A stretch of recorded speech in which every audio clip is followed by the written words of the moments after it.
Dear students and dear friends, बहुत बहुत स्वागत है अपने चैनल पॉलिटिकल साइंस एसपीएम में। मैं विकास। प्यारे साथियों, आज हम लोग पॉलिटिकल फिलोसफर्स जो हैं या राजनीतिक विचारक, उसमें वेस्टर्न पॉलिटिकल थिंकर्स, पाश्चात्य राजनीतिक विचारकों में हमारा आज का पड़ाव है जॉन लॉक, जो कि सामाजिक समझौता सिद्धांत में दूसरा महत्वपूर्ण विचारक है। आप पीजीटी पॉलिटिकल साइंस का एग्जाम दे रहे हो या UGC net NTA net political science का एग्जाम दे रहे हो या असिस्टेंट प्रोफेसर का एग्जाम देने वाले हैं, उसमें ये जो आपका चैप्टर है बेहद महत्वपूर्ण है। सामाजिक समझौता सिद्धांत से तीनों विचारकों से जरूर दो प्रश्न आपके आते हैं, जरूर, इसलिए बेहद महत्वपूर्ण है, इसको अच्छे से पढ़िए। तो आज का हमारा पड़ाव है जॉन लॉक। आगे बढ़ने से पहले गुजारिश आपसे रिक्वेस्ट है कि प्लीज चैनल को जरूर सब्सक्राइब करें, साथ ही वीडियो को लाइक कीजिए और अधिक से अधिक शेयर कीजिए। अगर आपको पेड पीडीएफ की जरूरत है तो इसके लिए आप ये व्हाट्सएप नंबर है, इस पे व्हाट्सएप कर सकते हैं, ठीक। और कोई सा भी डाउट है तो भी आप मैसेज कर सकते हैं, जरूर रिप्लाई मिलेगा आपको। चलिए आगे बढ़ते हैं हम लोग। तो जॉन लॉक का जो जन्म है यहाँ से शुरू करते हैं। जॉन लॉक का जन्म समरसेट शहर में रिंगटन नामक स्थान पर 29 अगस्त 1632 को हुआ था। ठीक, जॉन लॉक का जन्म ब्रिटेन में हुआ 1632 में। जॉन लॉक अनुभववाद के जन्मदाता हैं। अनुभववाद से तात्पर्य है कि ज्ञान 5 इंद्रियों के अनुभव से प्राप्त होता है। ठीक, तो इंटीरियलिज्म जो है आपका, वो वहां से इसका जन्मदाता है और जो भी ज्ञान होता है वो अनुभव के आधार पे ज्ञान मिल जाता है इसके। ठीक, जॉन लॉक ब्रिटेन का रहने वाला था। 1688 की गौरवपूर्ण क्रांति जो रक्तहीन क्रांति है उसका गवाह बनाई, जिसने ब्रिटेन में लोकतंत्र की नींव मजबूत की। ठीक, और एक और चीज आप जान लीजिए, लॉक व्हिग दल का नेता था। ठीक, व्हिग दल का ये सदस्य हुआ। ठीक, व्हिग दल का ये मेंबर था, भी याद रखिएगा। और चलिए, जॉन लॉक उदारवाद के पिता हैं, या पहली लाइन ये सबसे पहले आप याद रखना, आपको ये जॉन लॉक उदारवाद के पिता हैं, फादर ऑफ लिबरलिज्म, ये जरूर आपको याद रखना है। ठीक, अधिकारों के सिद्धांत के जन्मदाता हैं, प्राकृतिक अधिकारों के सिद्धांत के जन्मदाता हैं। ठीक, नेचुरल राइट्स थियरी के ये जन्मदाता हैं। जॉन लॉक को सामान्य बुद्धि का दार्शनिक माना जाता है। प्रश्न पूछा जाता है कौन सा विचारक, किस विचारक को कॉमन सेंस कहा जाता है, सामान्य बुद्धि का कहा जाता है, तो है जॉन लॉक। ठीक, कार्ल वेपर ने कहा, कार्ल वेपर का कहना है कि जॉन लॉक एक महान परंपरा का पहला प्रवक्ता यानी उदारवाद का, तथा एक महान परंपरा का अंतिम प्रवक्ता यानी मध्यकाल का। ठीक, यानी कार्ल वेपर का कहना है कि जॉन लॉक एक जो सबसे बड़ी परंपरा स्टार्ट हुई थी, महान परंपरा यानी विचारधारा का पहला प्रवक्ता यानी उदारवादी सिद्धांत का पहला प्रवक्ता हुआ और मध्यकाल का अंतिम प्रवक्ता था ये। ठीक, जॉन लॉक रिचर्ड हुकर की रचना इलेस्टिकल पॉलिटी से बहुत ज्यादा प्रभावित था। ये प्रश्न भी आपसे पूछा जाता है कि जॉन लॉक किससे प्रभावित था, तो किससे? रिचर्ड हुकर, और उसकी जो रचना थी इलेस्टिकल पॉलिटी, उससे ज्यादा प्रभावित हुए थे जॉन लॉक। ठीक, जॉन लॉक की सबसे प्रसिद्ध पुस्तक two treaties on civil government, two treaties on civil government है। इसके पहले भाग में जॉन लॉक ने रॉबर्ट फिल्मर की पुस्तक पैट्रियार्का और the natural power of king का खंडन किया है, जिसमें राजा की प्राकृतिक शक्तियों का वर्णन किया गया है। ठीक, तो जो सबसे महत्वपूर्ण रचना उसकी two treaties on civil government. ठीक, तो उसमें जो पहला भाग है उसमें जो रॉबर्ट फिल्मर की पुस्तक है पैट्रियार्का, ये भी पूछा जाता है पैट्रियार्का किसकी पुस्तक है, या जॉन लॉक ने किस विचारक की आलोचना करने के लिए कौन सी पुस्तक लिखी, या किस पुस्तक की आलोचना या किस पुस्तक के विरोध में उसने two treaties on civil government उसने लिखा, ये आपको पता होना चाहिए। पैट्रियार्का जो पुस्तक है रॉबर्ट फिल्मर की, पहले भाग यानी first treatises on civil government में वो इसकी जो राजा की प्राकृतिक शक्तियां हैं या जो दैवी सिद्धांत है उसका उसने खंडन किया। ठीक, और दूसरे भाग में यही जान लीजिए, जो उसके दूसरा भाग है उसमें हॉब्स का जो लेवियाथन की निरंकुश सत्ता है, निरंकुश शक्ति या निरंकुश प्रभुसत्ता, निरंकुश संप्रभुता का सिद्धांत है, उसका उसने विरोध किया, ये भी याद रखिएगा। ठीक, जॉन लॉक के अनुसार राजा को अपनी संपत्ति उत्तराधिकारियों में देने की शक्ति नहीं है। जॉन लॉक ने प्राकृतिक अधीनता के सिद्धांत का खंडन किया जो फिल्मर ने दिया था। ठीक, पुस्तक के दूसरे भाग में अपने सिद्धांतों का प्रतिपादन किया। इस पुस्तक में 1688 की गौरवपूर्ण क्रांति का समर्थन किया गया। ठीक, जो true treatises on civil government है भी याद रखिएगा। उसमें एक तो अपने सिद्धांत, राजनीतिक सिद्धांत रखता है और गौरवपूर्ण क्रांति के का समर्थन करता है। एक उसकी और पुस्तक है आपकी an essay concerning human understanding, और दूसरी पुस्तक है लेटर्स ऑन टॉलरेशन, और तीसरी two treaties on civil government. इसके साथ ही एक और पुस्तक है essay on the law of nature, और पांचवा जो हुआ on the reasonableness of Christianity, मतलब ईसाइयत की तर्क संगतता, ये उसकी पुस्तक है। ठीक, और एक और है ऐसे कंसर्निंग ह्यूमन अंडरस्टैंडिंग में उसने जो ज्ञान का अनुभववादी सिद्धांत है, यानी अनुभववाद यानी इंपीरियलिज्म का उसने सिद्धांत दिया। ठीक, और सेकेंड ट्रीटीज में अभी मैं चर्चा किया कि सामाजिक समझौता और उसके राजनीतिक सिद्धांत में व्याख्या करता है वो, और आपका जो 1688 क्रांति है उसका उसमें समर्थन करता है। यानी और कोई पूछे कि सामाजिक समझौता का सिद्धांत लॉक ने अपनी किस पुस्तक में दिया, तो सेकेंड ट्रीटीज यानी जो two treaties on civil government लिखता है, यानी उसके दूसरे भाग में वो सामाजिक समझौते का उल्लेख करता है। ठीक, चलिए अनुभववाद जरा देखिए इंपीरियलिज्म क्या है कि जॉन लॉक ने एन एस से कंसर्निंग ह्यूमन अंडरस्टैंडिंग नामक रचना लिखी। अनुभववादियों के अनुसार व्यक्ति का समूचा ज्ञान अनुभव पर आधारित है जो 5 ज्ञानेंद्रियों द्वारा प्राप्त होता है। यानी अनुभववादी क्या कहते हैं कि जो भी ज्ञान है अनुभव के आधार पर है, जिसको आप छूकर, महसूस करके, देख करके, सुन करके आप जो भी ज्ञान अर्जन करते हैं ये अनुभववाद पर आधारित है। इसी को कहा गया कि अनुभववाद। इस विश्व का ज्ञान एवं उसका औचित्य केवल अनुभव द्वारा ही सिद्ध किया जा सकता है, क्योंकि अनुभववादियों का मानना है। अनुभववाद के अनुसार व्यक्ति का मस्तिष्क जन्म से खाली स्लेट किस समान होता है, ये भी प्रश्न पूछा जाता है। खाली स्लेट या टेबुला रासा का सिद्धांत किसने दिया? अनुभववाद में। और ये सिद्धांत किसके द्वारा दिया गया? तो जॉन लॉक के द्वारा। तो खाली स्लेट या टेबुला रासा का जो सिद्धांत आया वो किसका है? जॉन लॉक का। ठीक, अनुभववाद के अनुसार कोई भी ज्ञान प्रागनुभविक नहीं होता। ठीक, अनुभववाद बुद्धिवाद का विरोधी विचार है, क्योंकि बुद्धिवाद के अनुसार ज्ञान मूलतः अनुभव पूर्व या प्रागनुभविक यानी अप्रायोरिक होता है। ठीक, जो बुद्धिवाद का विरोधी हुआ कौन? अनुभववाद। अब देखिए प्राकृतिक अधीनता के सिद्धांत का खंडन उसने किया। ठीक, नेचुरल सब्जेक्शन है कि रॉबर्ट फिल्मर के द्वारा यह कहा गया कि जिस प्रकार एक बच्चे पर पिता का प्राकृतिक नियंत्रण होता है, ठीक उसी प्रकार राजा का प्रजा पर स्वाभाविक रूप से नियंत्रण होता है। इसी बात का उसने खंडन किया है। ठीक, और जिसके आधार पर ये प्रोफेसर वॉन ने कहा, क्या जो प्रोफेसर देखिए प्रोफेसर वॉन क्या कहते हैं कि इसी आधार पर कि यह पुस्तक दो नाली बंदूक की तरह है। Two treaties on civil government को क्या बोलता है प्रोफेसर वॉन ने? दो नाली बंदूक कहा। दो नाली बंदूक कहा किसने? प्रोफेसर वॉन ने। ठीक, और क्यों कहे? एक नाली का मुंह रॉबर्ट फिल्मर की दैवी सत्ता तथा दूसरी नाली का मुंह हॉब्स की निरंकुश सत्ता के खिलाफ है। ठीक, याद रखिएगा, ये बार बार पूछा जाता है किसने दो नाली बंदूक का सिद्धांत दिया या लॉक की रचना two treaties on civil government को दो नाली बंदूक की तरह कहा, तो किसने? प्रोफेसर वॉन ने। ठीक, मैं बता दिया। और इसके बाद देखिए इस विचार को लॉक ने अस्वीकृत कर दिया। लॉक के अनुसार बच्चा अल्पवयस्क होता है, इसलिए पिता बच्चे को निर्देश दे सकता है, परंतु राजा प्रजा को निर्देश नहीं दे सकता, क्योंकि प्रजा बच्चे नहीं है। इसलिए व्यक्ति पर शासन करने का एक ही उपाय है व्यक्ति से सहमति प्राप्त करना। बहुत बड़ी बात थी उस जमाने में। तो रॉबर्ट फिल्मर ने कहा अपने पेट्रियार्का पुस्तक में, जो पितृसत्तात्मक सिद्धांत के मतलब के समर्थक हुए और राजा के दैवी सिद्धांतों के भी समर्थक हुए। ठीक, उसी की विरोध में, उसी की आलोचना में जॉन लॉक ने two treaties on civil government लिखा। उसी में रॉबर्ट फिल्मर ने कहा कि जिस प्रकार एक बच्चे पर पिता का प्राकृतिक नियंत्रण है, ठीक उसी प्रकार राजा का प्रजा पर प्राकृतिक रूप से, स्वाभाविक रूप से नियंत्रण है।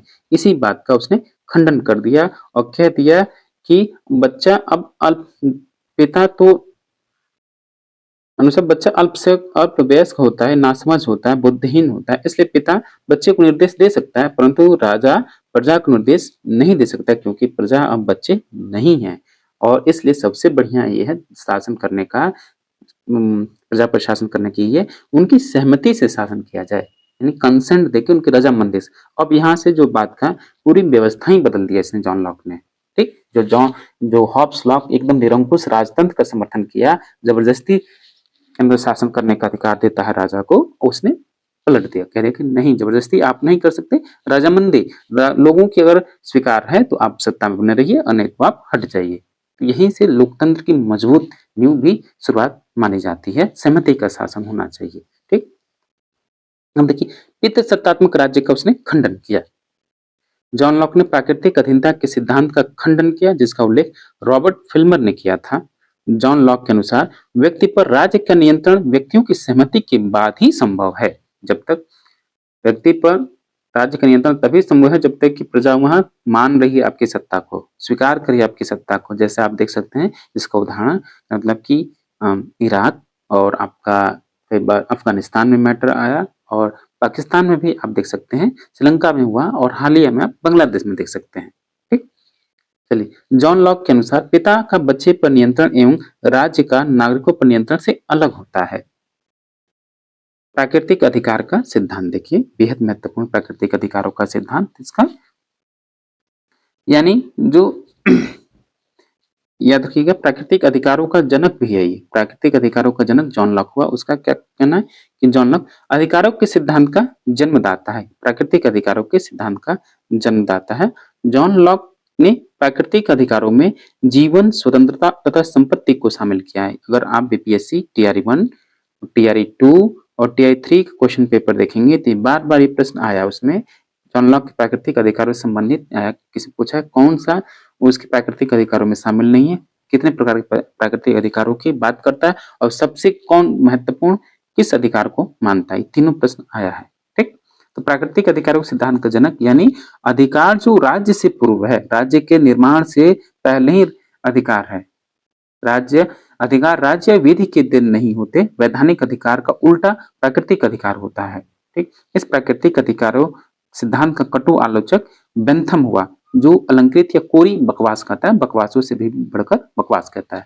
जो प्राकृतिक अधिकार की बात कर रहा है जॉन लॉक, इसकी आलोचना बेंथम करता है, कहता है बकवासों में भी बढ़कर बकवास है प्राकृतिक अधिकार, क्योंकि राज्य सरकार से पूर्व अधिकार काल्पनिक बकवास है, इसलिए बेंथम प्राकृतिक अधिकारों की आलोचना करता है। अभी आप आगे देखेंगे, याद आया मैंने बता दिया। जॉन लॉक ने संपत्ति के अधिकार को अत्यधिक महत्व प्रदान किया तथा जीवन स्वतंत्रता के अधिकार को भी संपत्ति के अधिकार में निहित माना, शामिल माना है। तो 3 प्रकार के प्राकृतिक अधिकारों की बात किया, जीवन, स्वतंत्रता तथा संपत्ति, और उसमें भी संपत्ति के अधिकार को अधिक महत्वपूर्ण मानता है और दोनों को इसमें शामिल मानता है, निहित मानता है। ठीक, जॉन लॉक के अनुसार व्यक्ति को प्राकृतिक अधिकार जन्मजात रूप से प्राप्त होते हैं, जैसे उसकी त्वचा का रंग, यानी जो प्राकृतिक अधिकार हैं, क्या कहता है, वो कहता ही है कि राज्य पूर्व है, राज्य के निर्माण से पूर्व है, तो कहता है प्राकृतिक रूप से प्राप्त है। जॉन लॉक के विचारों से अमेरिकी संविधान निर्माता जेफरसन एवं मेडिसन प्रभावित थे। जेफरसन के अनुसार व्यक्ति को जीवन, स्वतंत्रता एवं सुख लेने का अधिकार है।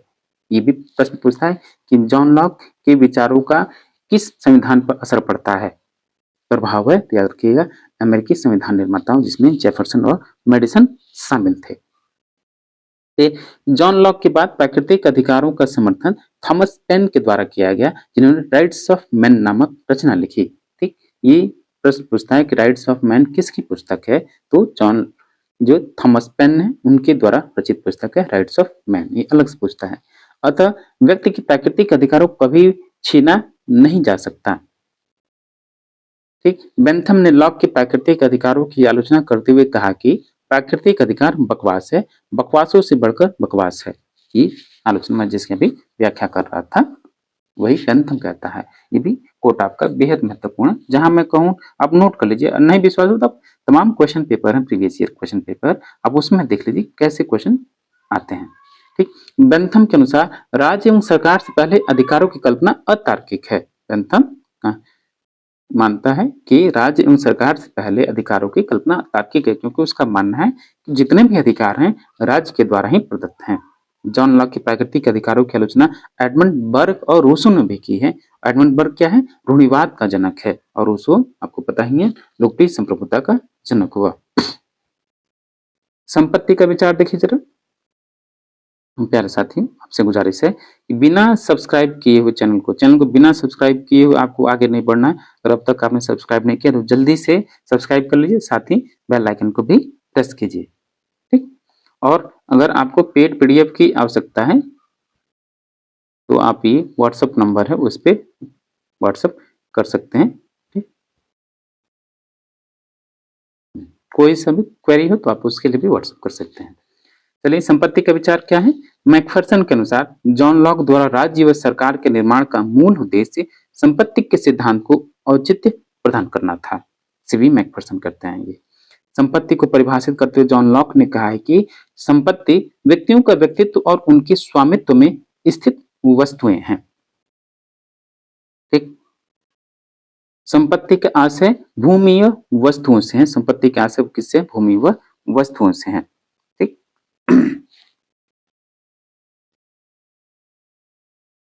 फिर जॉन लॉक ने मूल्य के श्रम सिद्धांत का निर्माण करते हुए कहा है कि व्यक्ति प्राकृतिक वस्तुओं में अपना श्रम मिलाकर उनका स्वामी बन जाता है, ठीक। स्वामी जैसे अपना श्रम लगा दिया, उसमें प्राकृतिक वस्तु में अगर वो अपना श्रम लगा देता है तो वो वस्तु उसकी हो जाती है, जैसे कि उसका कहना है।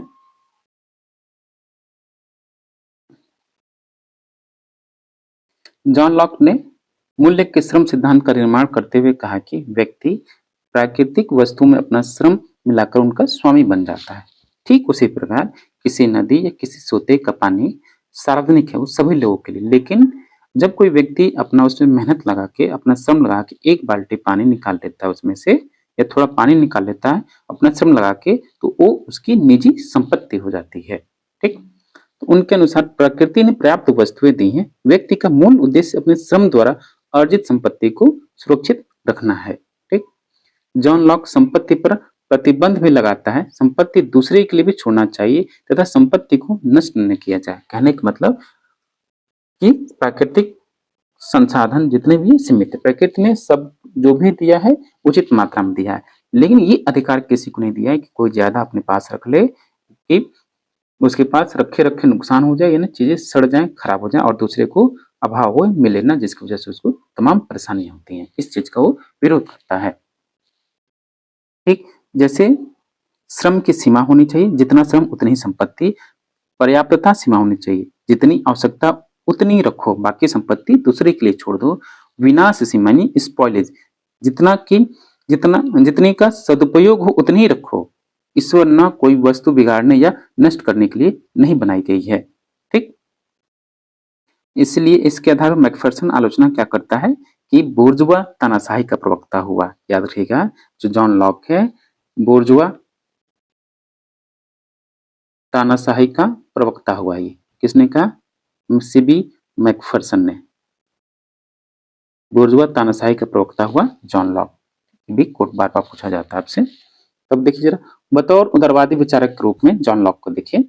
जॉन लॉक उदारवाद के जन्मदाता है। उदारवादी विचारधारा मूलतः व्यक्तिवादी विचारधारा है, क्योंकि ये व्यक्ति के कल्याण की बात की जाती है, इसी वजह से इसको व्यक्तिवादी विचारधारा भी कहते हैं। जॉन लॉक के विचारों में उदारवाद के निम्नलिखित सिद्धांत पाए जाते हैं। उसको उदारवाद में कौन कौन से सिद्धांत पाए जाते हैं? एक तो स्वतंत्रता का, सहिष्णुता यानी मतलब कि टॉलरेशन की, यानी अ लेटर कंसर्निंग टॉलरेशन, ठीक। लेटर ऑन टॉलरेशन भी उसकी पुस्तक है जो कि 1689 में प्रकाशित हुई। नामक पुस्तक में उसने सहिष्णुता पर विचार दिए। सहमति का शासन और संवैधानिक शासन यानी कंसेंट, प्रजा की सहमति से शासन, और कॉन्स्टिट्यूशनल गवर्नेंस भी की बात करता है वो, ठीक। The calculus of consent, logical foundation of constitutional democracy नामक रचना जेम्स एम बुकानन द्वारा 1962 में लिखी गई, ठीक। सामाजिक समझौते का सिद्धांत जरा देखिए क्या है कि सामाजिक समझौते में सबसे पहले जॉन लॉक लॉक ने हॉब्स की तरह यह माना कि सामाजिक समझौते के द्वारा राज्य की उत्पत्ति हुई। उसने मानव स्वभाव व प्राकृतिक अवस्था आदि का वर्णन करते हुए राज्य की उत्पत्ति की व्याख्या की। तो उसके अनुसार मानव स्वभाव कैसा है? जॉन लॉक के अनुसार मानव स्वभाव की उसने मानव स्वभाव का सकारात्मक चित्रण किया है। उसका मानना है कि मानव शालीन, व्यवस्था प्रिय व मेल जोल वाला विवेकशील प्राणी होता है। जैसे कि जॉन लॉक के अनुसार व्यक्ति सुख प्राप्त करने का इच्छुक होता है एवं दुख से बचना चाहता है। अधिक से अधिक वो सुखों का अर्जन करना चाहता है और कम से कम दुख चाहता है, दुखों से भागना, दुख से बचना चाहता है। जॉन लॉक के अनुसार व्यक्ति का स्वभाव नेक एवं अच्छा है। व्यक्ति क्या है? अच्छा है, स्वभाव से अच्छा है, विवेकशील प्राणी है। ठीक, व्यक्ति को जन्म से ही प्राकृतिक अधिकार प्राप्त है। याद रखिएगा, प्राकृतिक अधिकार उसको जन्म लेते ही प्राप्त हो जाते हैं। ठीक, और प्राकृतिक अधिकारों में लॉक ने संपत्ति को सबसे अधिक महत्व दिया है। ये भी आपको ध्यान रखना है। अब उसके अनुसार प्राकृतिक व्यवस्था कैसी थी? प्राकृतिक अवस्था कैसे क्या थी? जॉन लॉक ने essay on the law of nature नामक रचना की। जॉन लॉक के अनुसार प्राकृतिक अवस्था एक युद्ध की अवस्था में अंतर है। प्राकृतिक अवस्था एवं युद्ध की अवस्था में अंतर होता है। जॉन लॉक की प्राकृतिक अवस्था पूर्व राजनीतिक है, पूर्व सामाजिक नहीं है। तो उसके अनुसार प्राकृतिक अवस्था जो थी पारस्परिक सहयोग एवं शांति की अवस्था है। जॉन लॉक के अनुसार जो प्राकृतिक अवस्था है कैसी है? परस्पर शांति और सहयोग की अवस्था है। ठीक, प्राकृतिक अवस्था प्राकृतिक नियमों से संचालित होती थी और प्राकृतिक अवस्था में प्राकृतिक विधि विद्यमान थी। ठीक, तो प्राकृतिक अवस्था पूर्व राजनीतिक तो है पर पूर्व सामाजिक नहीं है, जबकि हॉब्स प्राकृतिक अवस्था को पूर्व राजनीतिक व पूर्व सामाजिक दोनों मानता है। और याद रखिएगा कि ये जो आपका कोट है ये बार बार आपसे पूछा जाता है, ये टियर 3 में प्रश्न आया है। पूर्व सामाजिक और पूर्व राजनीतिक, इसने कहा दोनों, ये दोनों बातों में अंतर कीजिएगा। जॉन लॉक की प्राकृतिक अवस्था पूर्व राजनीतिक है, पूर्व सामाजिक नहीं, बल्कि हॉब्स की जो प्राकृतिक अवस्था है वो पूर्व राजनीतिक और पूर्व सामाजिक दोनों है। ऐसा इसलिए कहता है कि प्राकृतिक अवस्था में प्राकृतिक अधिकार और प्राकृतिक विधियां विद्यमान थी, पर एक कमी है। क्या? कानूनों की व्याख्या करने वाली संस्था, कानून लागू करने वाली संस्था और कानून का निर्णय करने वाली संस्थाएं नहीं थी। यानी कहने का मतलब ये था कि विधायिका, कार्यपालिका, न्यायपालिका का अभाव था। इस वजह से लोगों ने आपस में समझौता करके सिविल सोसाइटी या सहमति के शासन पर अपनी इच्छा जताई। ठीक, अब देखिए जरा, विधि एवं स्वतंत्रता के मध्य क्या संबंध है? जॉन लॉक ने कहा कि जहां विधि समाप्त होती है वहां निरंकुशता आरंभ होती है। यानी कानून के अभाव में स्वतंत्रता संभव नहीं है, विधि के अभाव में स्वतंत्रता संभव नहीं है। ये बात उसने कही, जॉन लॉक ने। ठीक, जॉन लॉक के अनुसार विधि स्वतंत्रता का संरक्षण ही नहीं करती बल्कि उसमें वृद्धि भी करती है। विधि के अभाव में स्वतंत्रता की कल्पना करना कठिन है। जॉन लॉक के अनुसार प्राकृतिक नियम क्या है? जॉन लॉक के अनुसार प्राकृतिक नियम का अभिप्राय मध्यकालीन ईश्वरीय सार्वभौमिकता विधि है। सिसरो के अनुसार प्राकृतिक विधि का अभिप्राय ईश्वर द्वारा निर्मित नियमों से समूची सृष्टि संचालित होती है। एक बार टियर 2 में प्रश्न यह है, सिसरो के प्राकृतिक विधि या प्राकृतिक कानून का क्या अर्थ है? तो उसका आंसर था ईश्वर द्वारा निर्मित कानूनों से। ठीक, ये प्रश्न आपका आया हुआ है। व्यक्ति बुद्धिमान होने के कारण ईश्वरीय नियमों का ज्ञान प्राप्त करके अपने जीवन का संचालन करता है। ठीक, अब लॉक के सामाजिक समझौते का मूल कारण क्या है? लोगों ने सामाजिक समझौता क्यों किया? इसलिए किया क्योंकि प्राकृतिक अवस्था में कुछ असुविधाएं थी जो निम्नलिखित हैं। क्या प्राकृतिक अवस्था में क्या असुविधाएं थी लोगों के बीच? एक, अस्पष्ट एवं मानव निर्मित नियम का अभाव था। इन नियमों को क्रियान्वित करने वाली संस्था की अनुपस्थिति और नियमों की व्याख्या करने वाली निश्चित संस्था का अभाव। यानी कहने का मतलब ये हुआ कि विधायिका, कार्यपालिका और न्यायपालिका का अभाव था। इस वजह से लोगों ने आपस में सामाजिक समझौता स्थापित किया। समझौते के दो स्वरूप हुए, कौन कौन से? एक हुआ प्रथम सामाजिक समझौता और दूसरा सामाजिक समझौता। तो पहले प्रकार के सामाजिक समझौते में क्या है कि व्यक्तियों ने मिलकर नागरिक समाज का निर्माण किया और दूसरे समझौते में नागरिक समाज के द्वारा राज्य या सरकार का निर्माण किया जाता है। ठीक, जॉन लॉक के समझौते में व्यक्तियों ने केवल दंड देने का अधिकार राज्य या कॉमनवेल्थ को सौंपा। ठीक, कॉमनवेल्थ को सौंपा। यानी कहने मतलब प्रथम सामाजिक समझौता है जिसे नागरिक समाज या सिविल सोसाइटी यानी राज्य बनता है, यह नागरिकों के मध्य होता है। और जो दूसरा सामाजिक समझौता है नागरिकों व राज्य के मध्य होता है, जिसके द्वारा ट्रस्ट के रूप में सरकार की स्थापना होती है। इस प्रकार राज्य और सरकार में भेद स्थापित करता है कौन? John Locke.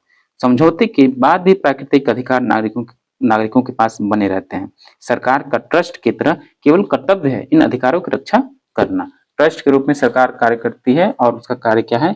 लोगों के, व्यक्तियों के प्राकृतिक अधिकारों की रक्षा करना। नागरिक ट्रस्ट को केवल 3 प्राकृतिक अधिकार सौंपते हैं। जो ट्रस्ट है, ये जो ट्रस्ट है, जो सरकार है, उसको 3 किसका? कानून की व्याख्या करना, कानून का क्रियान्वयन करना और उल्लंघनकारी को दंड देना। ठीक, यानी कहने का मतलब कि विधायिका, कार्यपालिका और न्यायपालिका का ही केवल कार्य जो नागरिक है ट्रस्ट को सौंपते हैं, बताओ राज्य को। ठीक, सरकार का निर्माण होने के बाद भी समुदाय निश्चित होकर सो नहीं जाता बल्कि उसकी निगरानी करता है, यानी जो सिविल सोसाइटी है। देखिए कितनी बड़ी बात उसने कहा, जिसकी आज आप लोग डिमांड कर रहे हैं, वो पहली बात जॉन लॉक ने कह दी। ठीक, जॉन लॉक ने राज्य, नागरिक समाज या समुदाय में अंतर नहीं किया। समझौते के पश्चात भी प्राकृतिक अधिकार व्यक्ति के पास सुरक्षित है। जॉन लॉक के समझौते में व्यक्ति महत्वपूर्ण सिद्ध होता है। ठीक, लेकिन हॉब्स के मतलब कि समझौते में व्यक्ति गौण है। ठीक, ज्यादा महत्वपूर्ण नहीं है, केवल उसमें राजा या राज्य महत्वपूर्ण है। इस वजह से उसको तो क्या निरंकुश कहा गया, निरंकुश सत्ता का समर्थक कहा गया। ठीक, जॉन लॉक ने सरकार को सीमित करने के लिए सरकार के 3 अंगों में विभाजन किया, जो मैं बताया, विधायिका, कार्यपालिका, संधि निर्माते शक्ति के रूप में।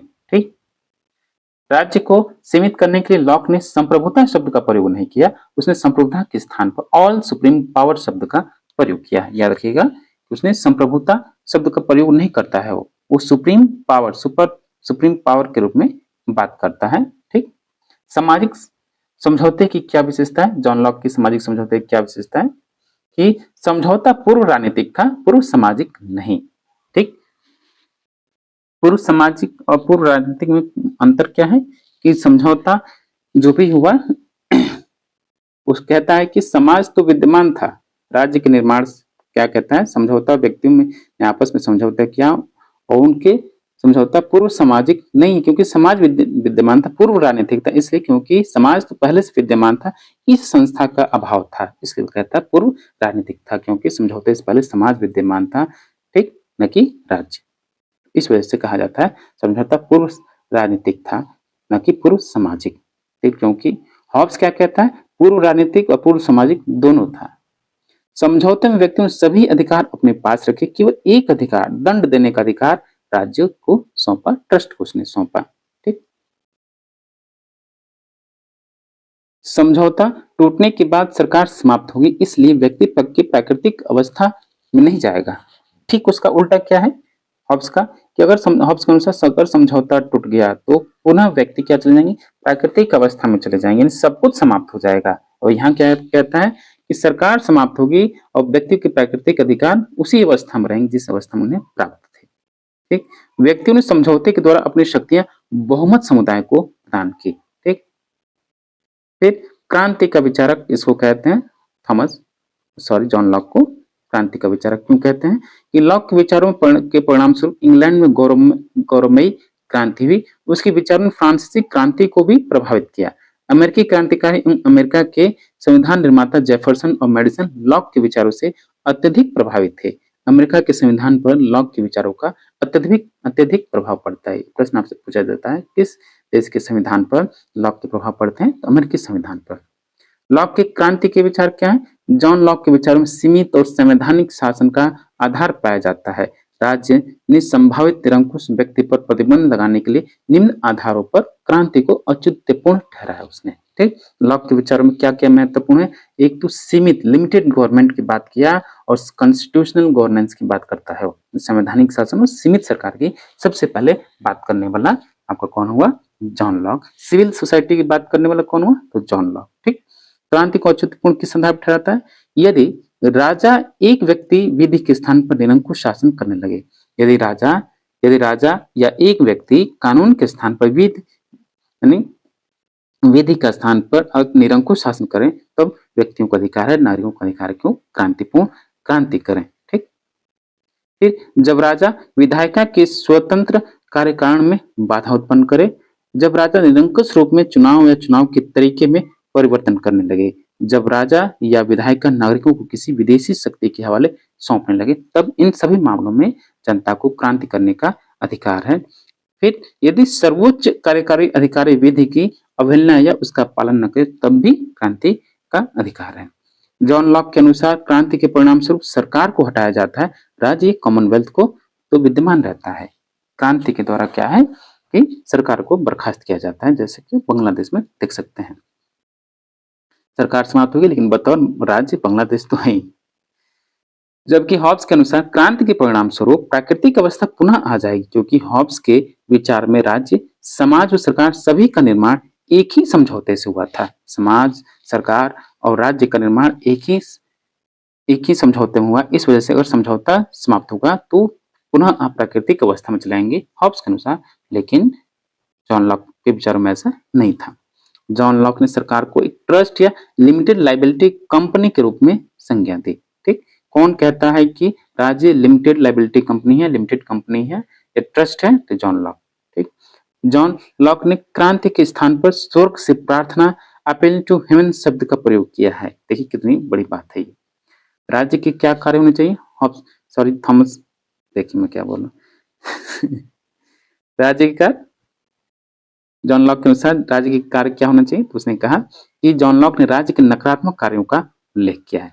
ठीक, राज्य के नकारात्मक कार्यों का उल्लेख किया, जैसे विधि व्यवस्था बनाए रखना और बाह्य शत्रुओं की आक्रमण से रक्षा करना, जिसका उसने ही बताया कि जॉन लॉक ने कि राज्य के दो ही कार्य हैं, विधि कानून व्यवस्था बनाए रखना, लॉ एंड ऑर्डर मेंटेन करना, और बाह्य आक्रमण या बाह्य शत्रुओं से राज्य की रक्षा करना। ठीक, ये नकारात्मक यानी कहने का मतलब ये है राज्य को इन दोनों कार्यों के अलावा व्यक्ति के किसी मामले में हस्तक्षेप नहीं करना चाहिए, यानी नकारात्मक कार्य का समर्थक हुआ।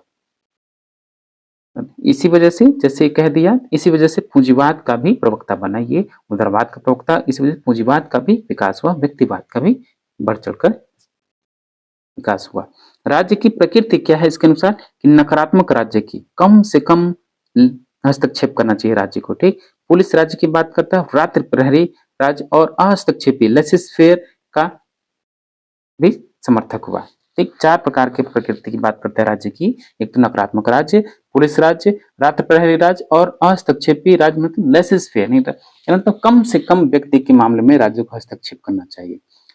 हस्तक्षेपी राज्य का क्या अभिप्राय? समझौते की स्वतंत्रता को बनाए रखना और पितृसत्तात्मक राज्य का अभाव होना चाहिए। लॉक की शासन प्रणाली क्या है? शासन प्रणाली उसकी है, एक तो सहमति का शासन हो, रूल ऑफ कंसेंट हो, और सीमित शासन लिमिटेड गवर्नमेंट हो, गवर्नेंस हो।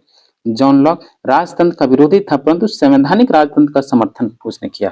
ठीक, जैसे निरंकुश राजतंत्र का समर्थक हॉब्स ने किया, उसी प्रकार क्या कि उसने संवैधानिक राजतंत्र का समर्थन किया। राजतंत्र का विरोधी लेकिन संवैधानिक राजतंत्र का उसने समर्थन किया, जैसे कि इस टाइम कॉन्स्टिट्यूशनल मोनार्क जो आपका ब्रिटेन में, उसी का उसने समर्थन किया।